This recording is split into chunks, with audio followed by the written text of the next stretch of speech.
I'm doing new, longer formats, but what can I talk about for 15 to 20 minutes on a Digimon 101 lesson? Maybe. Ooh, saving that. Oh. Hello, gorgeous.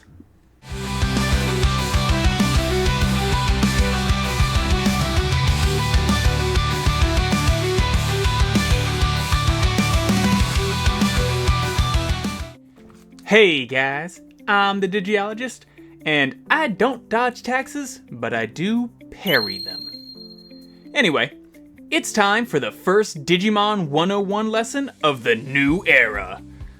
Admittedly, this is very late, but, I've kind of been trying to do shorts and also working on an Instagram. I got a lot of stuff going on, very important. Anyway, today, we're going to be taking a look at the Seekers universe. Its general events, and most importantly, the mechanics that keep the world spinning. If that sounds interesting to you, go ahead and hit that subscribe button. It's free, easy, and will help me ignore the dark thoughts. Now let's look at an entire universe, because I'm a masochist. First up, obviously, major spoiler warnings. If you don't want me to ruin it, leave now, read it, then come back, because I'll miss you. I don't want this lesson to just be a recounting of the various cool things that happen, but I will need to explain key moments in order for you to better understand some of their implications. Keep in mind that some of the details of this universe work differently than the standard digital world I generally base my research on. There's no Digidestin, there's no Crest, and there's no bitches. Oh, wait. No, that's just for me. The point is, don't get hung up if some stuff doesn't work the same way as it normally does. Get it? Got it? Good. Now, the events of the Seekers verse start off with 3 Tyrannomon chasing down a Madoki Betamon through a digital subway. Alright, starting off pretty good already. We got the GOAT. There's not a ton to explain about this part. I mean, it's cool seeing them work as a pack, but I just wanted to take a second to appreciate an OG. Okay, second's over. After cornering Madoki Betamon, one of the Tyrannomon gets taken out by a surprise attack from its prey. Now, this is not unique to Seekers, but I would like to point out its implications. Many times, we assume Digimon of higher levels, or just greater strength, are always gonna win a fight. Honestly, it's not the worst assumption, because in general, a rookie is gonna get blasted by a Mega. But fights are not just stat comparisons. Throughout history, strategy has been used for smaller, weaker forces to defeat larger hordes. Look, I'm just saying 300 Tyrannomon would have beat the Persians pretty easily. Get good, Sparta. My point being the fight is not decided until it's over. A rookie took out a champion using surprising aggression. So, if your partner is, say, a late bloomer, don't be discouraged. Just read the Art of War and rain hell upon your enemies. We then find out that these 3, or now 2 Tyrannomon, are used by IG Nagasumi. And I did choose to say used by instead of partnered with, or working for, as it's revealed that the few people who even know of Digimon think they are just advanced AI tools. What kind of loser would use AI tools. Quit counting my fingers! Look, I swear, if I get 5,000 subscribers, I will commission a new avatar from a non-AI source. We also learn that many people use Grim, which seems to be a social media, financial system, and a bunch of other stuff rolled into one. It kinda makes me think it's like the Internet Plus. It can basically do anything, but cooler. Also, it has its own cryptocurrency. It's called Digicoin, and it's out competing the Japanese yen. Probably also the American dollar, too. Sure, you could invest in Digicoin, or you could buy this picture of Bored Ape Mons. Doing so means only you will own this image, as long as no one copies and pastes it, or screen caps. Oh no, I'm starting to think this was not my best investment. Alright, since this isn't a story recap, just a look at the universe, we're gonna go ahead and jump forward to when this guy, Professor Ryu Shinji, it's okay to forget about him, I'm sure he is not important. Well, he explains that while Digimon are used as program tools by hackers and code crackers to do a variety of things, some are used for honest-to-God terrorism. One example shows a plane's power being disrupted, causing it to crash. Alright, which Digimon joined ISIS? Oh crap, was it Gamamon? He does have the face of someone who'd be groomed into joining a terrorist group. Dang it, that boy ain't right. The professor also mentions that there's Digicrime, like crime done via Digimon. Probably stealing personal info with a Wormmon, or crashing a site with a Wormmon, or shutting down a hospital's life-saving tech with a Wormmon. Since we're already talking about Digicrime, let's jump to talking about Digi-Justice. Sort of. Behold, the Digi-Police. Yes, they will get their own Digi-History lesson, where I go into detail about each of their various members, but I still gotta cover some ground with them, so if the name wasn't obvious, this is a specialized police force, primarily focusing on crimes committed by or using Digimon, led by the awesome Chief Shu Yulin and her partner Ryudamon. One of my favorite partnerships, by the way.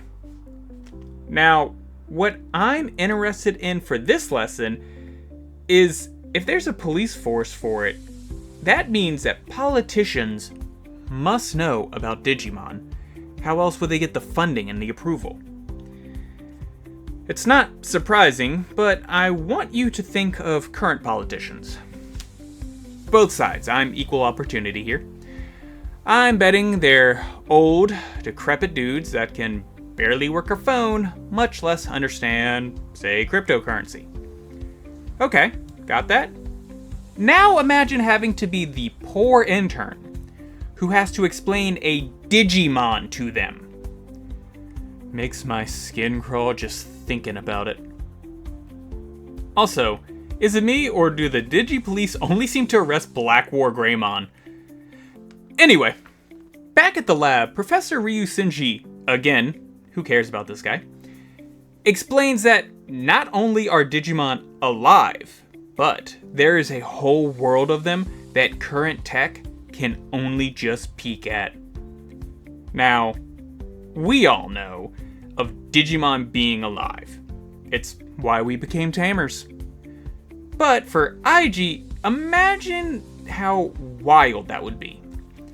If you were told an app on your phone is a life form, crap, that's an appmon, isn't it?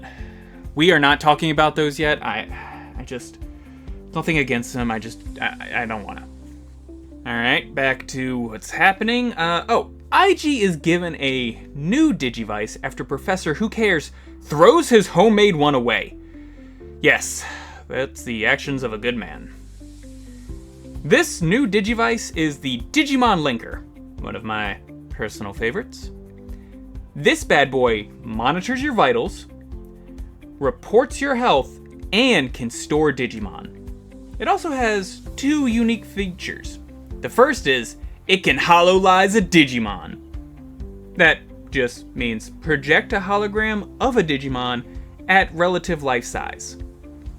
While projected, the Digimon can see the world but can't interact with it. It's just a hologram after all. Ooh, that's kind of lame, because other Digivices can pull the Digimon into the real world entirely, but you get what you get. The second unique function of the Digimon Linker will be covered in a bit.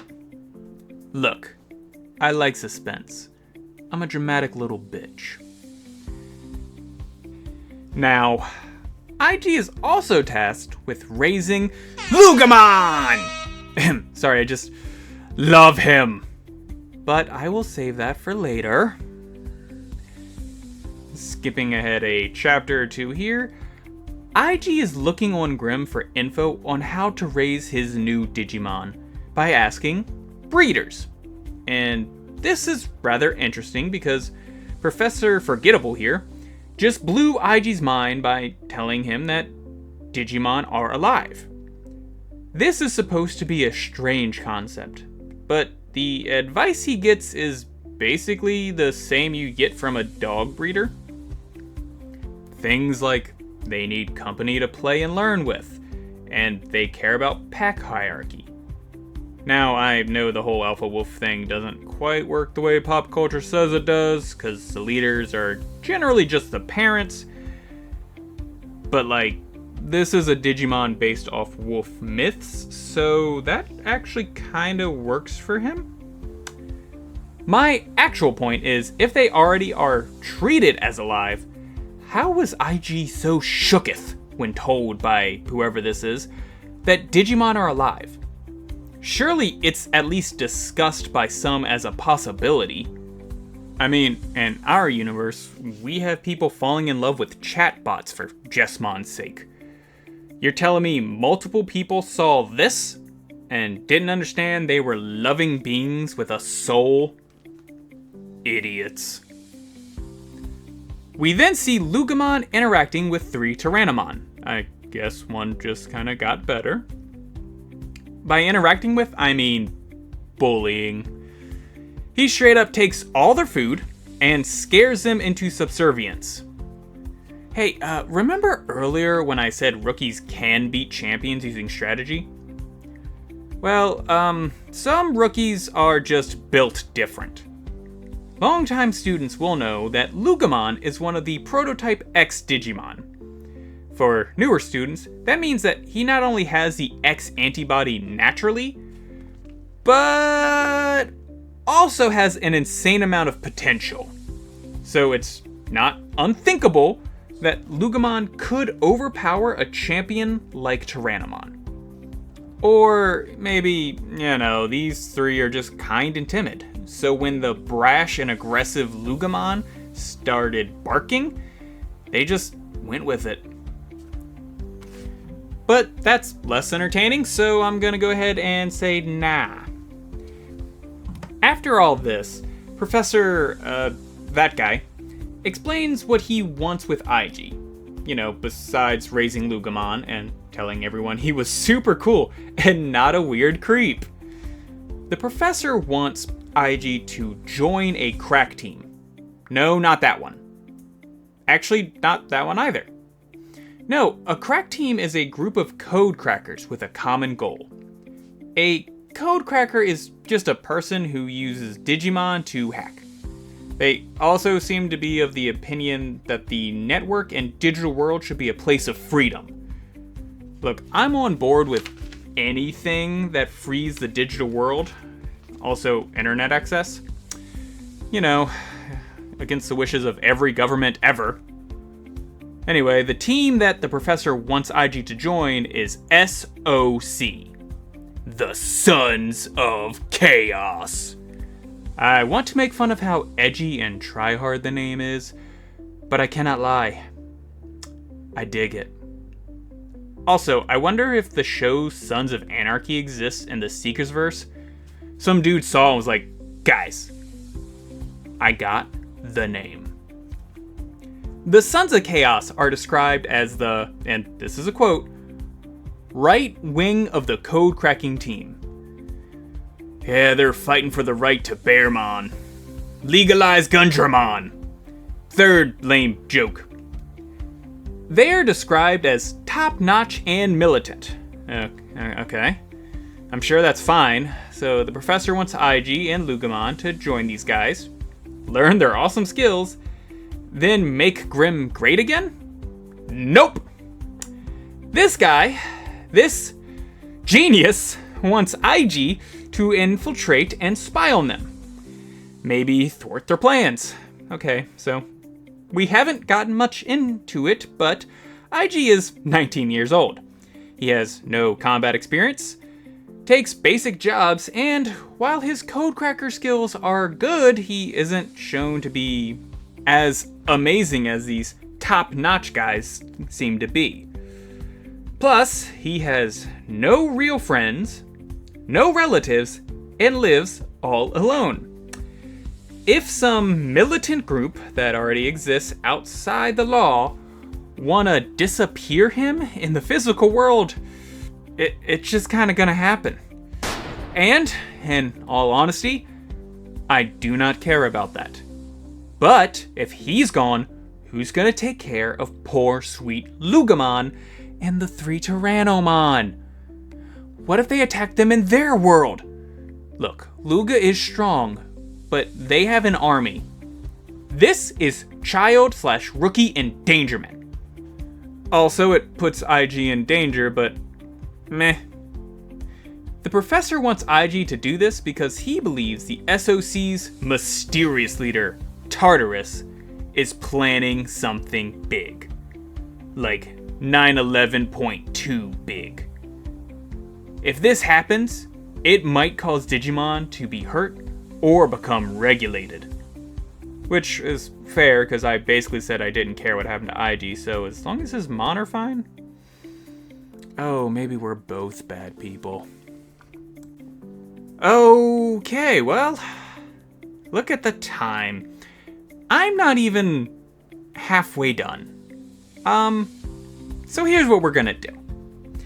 I'm gonna call the lesson there because I am sure you guys want this to actually come out eventually and not in a month. If you guys really like this, I will continue the Seeker's story and maybe we'll get into other stories. And we'll learn the mechanics of each and every universe. If you like this kind of Digimon content, please like and subscribe. Leave a comment if you agree or disagree with any of my takes on this stuff. Once again, I did start an Instagram, so if you have one, feel free to like it or whatever you do on Instagram. I'm still figuring out. I feel so old. Anyway, I'm the Digiologist, and thank you for watching.